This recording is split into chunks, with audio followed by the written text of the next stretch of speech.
And next up, we have a superstar session. We're being joined by digital speaker Luc Duchaine from Behaviour Interactive. So hello everyone, my name is Luc Duchaine. I will start sharing my screen so you can all see my presentation and we can get this show on the road. So I assume you're all seeing my screen now. Yes, you are. So hello, my name is Luc Duchaine. I'm the head of brand marketing at Behaviour Interactive here in Montreal. I'm really sorry I cannot be with you today. I was supposed to be there physically, but I tested positive with COVID late last week for the first time in 27 months. So I'm doing well, but I have to do it from my basement.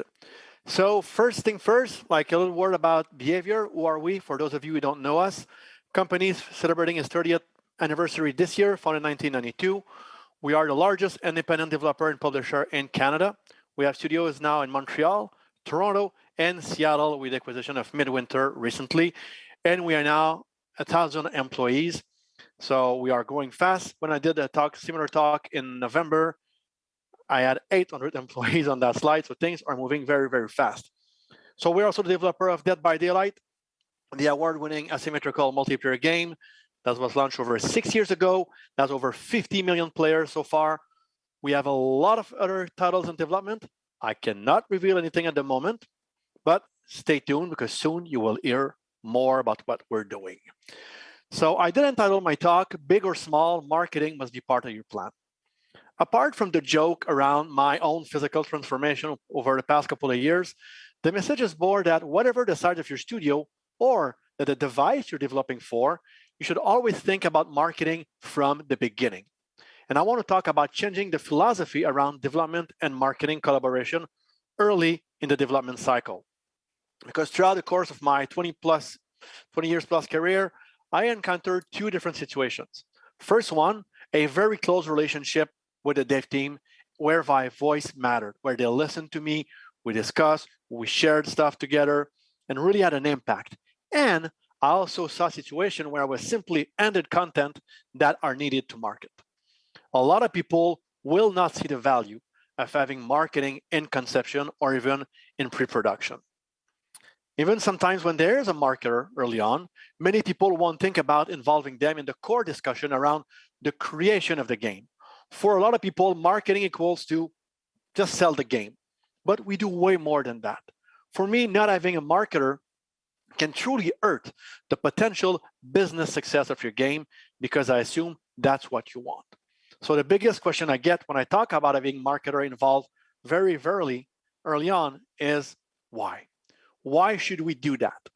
Well, I will try to give you my best answer based on my years of experience, based on three different angles: the entertainment industry, the game industry, and your game itself.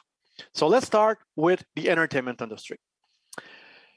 If someone was waking up today from, let's say, a 20-year coma, they would not recognize the entertainment landscape. Things have changed so much in the past 20 years. Back in the days, you had movies, you had TVs, and you had games. The only crossover you would see would be a license deal. It wasn't even a crossover. It was simply, I'm giving you X amount of money, I can use your property in my game, and that's it. So those three mediums were clearly separated in the way to consume them. You rarely saw a movie star in a TV series, for example. Things that right now you see. Like there's this new series on Amazon Prime with Chris Pratt. He's a movie star now, but he's still playing the Terminal List on Prime. So we can see those crossovers. Also, it was highly geographically segmented. Apart from the big American TV series or movies, you had very little knowledge of what was happening in other parts of the world. But now things are completely different. You have shows like Casa de Papel or Money Heist in English, Lupin from France, or Squid Game from Korea. Back in the days, we would not have heard about those shows because they were really localized in each of their countries. So the industry is changing drastically. In 2022, things aren't the same. Like, again, some TV stars will be in movies. Movie stars will be in TV series. You see TV shows like Designated Survivor or Lucifer getting canceled by their original TV provider, but they're getting a second life on streaming services. You see legendary game brands with series like Castlevania, The Witcher, or Resident Evil. You have game developers now who create TV series like Ubisoft did with Mythic Quest on Apple TV. Now you have Netflix, who launched its own gaming service last year. So all those crossovers are happening, and it brings the people change how they consume entertainment. So if 20 years ago, TV, movie, and games were all living in their bubbles, the least we can say now is those three entertainment medium are now heavily connected. We now have an entertainment offer that is getting bigger, more convenient for the consumers, and much more interactive. While I needed 3 devices to consume those medias, I can do everything now on my iPhone or my iPad. Everything is accessible from a simple device in my pocket. The interconnectivity should impact the development of your game, and marketing will be there to research the competitive environment. Because if you think that your competitive environment is only your game genre on your game platform, you are sadly mistaken. Because a game on iPhone is competing against a game on PS5 or on Switch, is competing against Netflix, Amazon Prime, Disney Plus, or regular TV or a sports game. What are the themes that will resonate with consumers right now? Pirates, environment, true crimes, terrorism, space exploration. Now, we all saw that right now space tourism has started with Amazon and Virgin. There was a film being shot in space recently. Will this have an impact in entertainment or in game? What are the big shows that will attract people interest? Are we seeing trends in the entertainment industry that will impact games? Are there topics that we used to consume a lot that no longer interest people? I remember a time where World War II games, World War II shooters, were the big things. A lot of companies were doing those. It stopped at one point. Why? Because this topic became less and less interesting for people. Another topic, are there brands you can collaborate with, that you can partner with? We see a lot of crossovers right now between different games. Us at Behaviour on Dead by Daylight, we do work with other game companies. We had a Resident Evil chapter, we had a Silent Hill, Dead by Daylight was incorporated into For Honor from Ubisoft. So all those crossovers are happening. So you need someone to be there to think about those partnerships early on. Knowing a competitive environment is also critical to the success of a product. And you need answers to these questions for your product to be relevant in today's market. For me, not looking for these answers is the equivalent of going in blind and hope that it will be successful. And maybe it will work, but most likely it will not. So I talk about the entertainment industry. Now let's talk about the gaming industry as a whole. Again, let's take the same person who just woke up for this 20-year coma. They would not recognize the gaming industry. 20 years ago, if we go back in 2001, so 21 years ago, it's when the first Xbox was launched. At the time, we knew that Microsoft had money, but we didn't know what to expect from them. Sony had the PlayStation 2, Nintendo had the GameCube. They were dominating the mobile market with the Game Boy Color and Game Boy Advance, and we had PC gamings. Now, 20 years later, what do we see? Well, those big three are still there, but now you have Apple, Google, Amazon, Epic, Valve, Tencent, NetEase. In terms of game publisher, you have a couple of big ones like Activision, EA, Ubisoft. A lot of new independent studios also were created in the past couple of years, oftentimes by former employees from those AAA studios. So not only now we have new players with very deep pocket, but the gaming experience has changed as well. Who could have thought that someone on Xbox could play against someone on PlayStation a couple of years ago? Not 20 years ago, 5 years ago. This was a dream. That arenas would be filled for esports tournament. That game would be free to play, that you could play a game while still being in development, having soft launches in specific countries for months and months and months before releasing it on a worldwide level, that people will watch other people while they play. This is a phenomenon that people outside our industry still have a hard time wrapping their mind around. So the gaming business completely changed and is still changing very fast. I'm sure you know all about those trends, but how does it impact your game? Are you asking yourself those key questions? Like, how big is crossplay right now? Should you go for it? Is the investment justified? Because deciding to have crossplay or not will have an impact on your development, on where you put your resources. Is esport going to be a thing for your game? Even if you have a multiplayer game, are you esport compatible? Should you go for it? If yes, is it for awareness or is it to make money? Because esport will have an impact on your design and balancing. Because once you start putting money on the table for people to play and to win, they will find any little exploit you can have in your game. So you need to think about that. The business model, what's the best one? At first, on mobile market, it was about premium game. Now it's more free to play. And when you go free to play, what's your design? And is it supporting by a good monetization plan? I've been playing a game for over 2 years on my iPad. It's a fairly simple game. I haven't spent $1 on the game so far. So I have fun playing the game, but the developer is probably making money because of the ads I need to watch once in a while on their game. But I didn't spend a single dollar on that games. So all those questions I wanted the marketer will bring forward when you develop a game. So we talked about the entertainment industry. We talked about the gaming industry. Now, how can marketing help in the day-to-day of game development? Because now I've been pretty high level. So let's try to go a little bit more into detail. First, and probably the most important part, is to know who the audience is. For a long time, we were not asking that question for a very simple reason. Developers and gamers were pretty much the same people. We were making games for ourselves. When I started in this industry back in the 90s, I was part of the core audience. I was a gamer and I was working in the game industry. Nowadays, I'm closing on 50 years old. I no longer have the same goals, the same motivation that my 15-year-old daughter has. So we need to think about that, because right now, the gaming audience grew and changed dramatically in the past 20 years. So did the game makers. And we probably are not changing as fast as the audience. So we are probably not the best judge. It's not because I have an opinion that this opinion will really be the right one for the audience we are targeting. Let's say you are a game designer with 10, 15 years of experience. So you're around your mid-30s.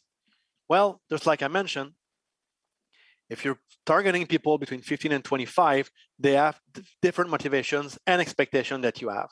And that was nice when I said mid-30s, because I know a lot of designers who are older. So clearly, making decisions basically sold on their opinion will be a mistake. So having a marketing team involved early on will allow to do that research. Check the market fit between the idea, the concept that you have in the audience. I had a situation over 10 years ago. I was working on a game, won't mention which one, and one of the game designers pitched us an idea. As part of his pitch, he tried to incorporate some market info, and the result was this. We should make this game because nobody else has done a game like that. He was right. Nobody else has done it. And for a good reason, because he only took one part of the equation and didn't check the market fit between his idea and the audience. I don't know if you remember, but the Wii was huge for Nintendo, but for Nintendo fans and for family. And he was proposing an RTS game, something that is only successful on PC. So we did not do this game. So maybe it would have been a great game, but making a great game is not enough. You cannot just make a great game and think people will come. This is not like the movie Field of Dreams when they say, build it and they will come. Now, let me give you a second example. While developing For Honor and preparing our big reveal at E3 2015, because I was the brand director on that game, we, the marketing team, had done plenty of research on the audience. What would interest them? What would have the biggest impact? We were trying to find something special, something unique that would make people react strongly and allow our game to stand out. During our research, we found that the executions were one of those things. And went back to the team and said, look, executions are really, really big. So when preparing the E3 demo, the team thought about how to incorporate executions to maximize the impact. We're not only involved in that decision, but also in the realization of the execution to make sure we would match a consumer expectation based on the research we did. It was not a gut feeling, it was backed up by research. And just for long story short, The execution it was a beheading when one of the character at the end was swinging his sword, chopping the head off of the other one. And we had two choices. Either it was a clean shot or it was a shot and it was a bit of resistance in the neck area. We went for the second one where when you see the move, like, that hurts. So those are two examples where marketing played their role in advising a dev team in the game content. Why it's important to have marketing? Because when you make a game, you think about the game mechanics, the art direction, the animation, the storyline. But we will think about how to package it, how to promote it, how the audience will react. You can do these things in parallel and don't talk to each other. But when you do it in conjunction, it will benefit from each other. When we hear about certain features, it can impact our plan. And when you hear about our plan, you can decide to push certain features because you will see that, okay, this one has a very good impact. So there are some mechanics that you need simply to exist. If you work on a shooter, don't try to change a basic shooting mechanic. It exists, it works, focus on something else. Some features you won't have won't make a difference. So try to find the features that are unique, that we can use and market. Our job in marketing is to amplify the uniqueness of your game. In some occasions, certain features could become much bigger, more important if we work together to amplify them. So we talked about how marketing can help create a game by bringing some market insights.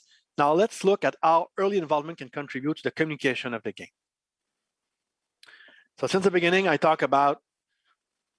advocated about having marketing involved from the beginning. Now I just want to talk about reciprocity. So by working with the development team from the beginning, the marketers will know the game inside out. We will know the why, the essence of the game. Living it with the dev team is not the same as reading it in a briefing document.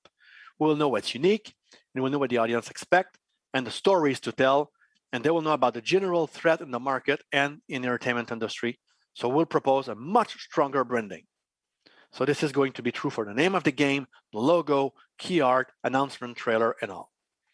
When a collaboration is established early on, it will usually continue in the promotion phase of the game.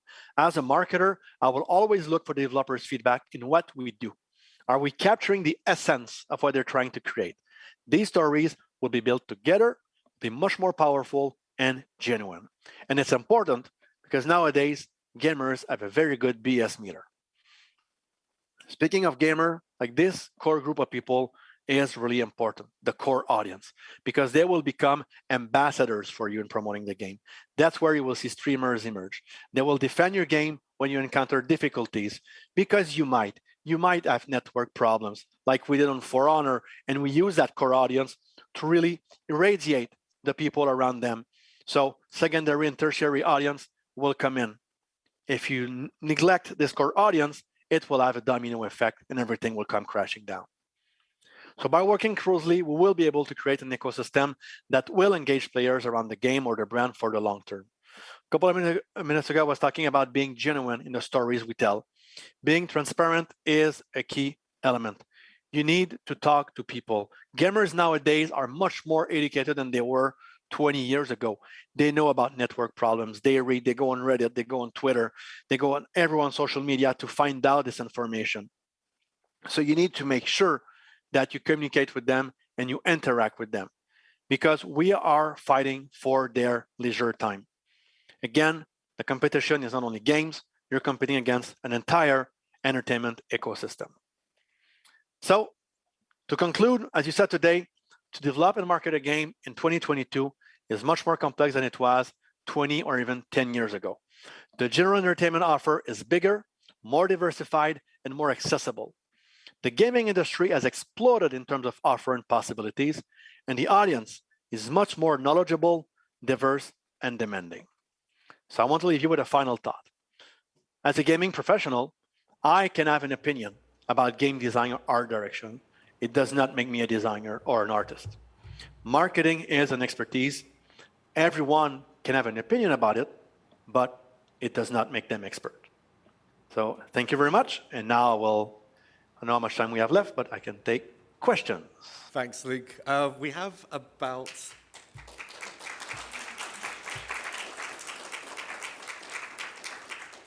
Fantastic. We have precisely 15 seconds left, but I don't want to call. Wow. I don't want to end. I don't want to call this a close. I so tried to go quickly. fast. I'm sorry. No, no problem. That was fantastic. But I'd love to get a question from the audience just before we close this up. For smaller studios, what would you say?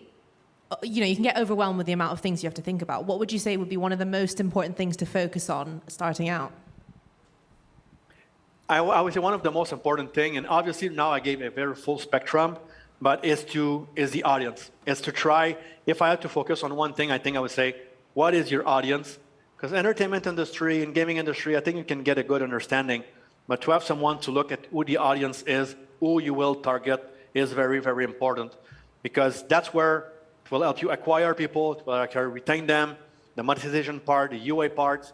If this is neglected, you will target the wrong people in every aspect of the game. So at the end of the day, you might have a very good game. If you're not targeting the good people, they won't stay in your game and you won't make any money. Thanks. One more? Yeah, sorry, I've just got a follow-up to that. Let's say you've tried to approach the audience, you've made a mistake, you've misunderstood them. Do you kind of have to start from scratch and try again, or how can you recover after, making that mistake? No, I think you can. It depends. It depends how big the mistake is. It's like if you go in the highway in the wrong direction and you realize it after 10 kilometers versus 200. You can recover. Sometimes it will take more time to recover, and you might need to invest a little bit more if the mistakes is of a very big scale. But it is possible to recover unless you completely mess something up and you just ruin the brand appeal. And people lost trust in your brand. But if you're transparent, it can always help. I mean, that's a great note for us to end on. Again, everybody, Behaviour Interactive's Luc Duchaine, can I please have your heartiest applause for him? Thank you very much, everyone. Great.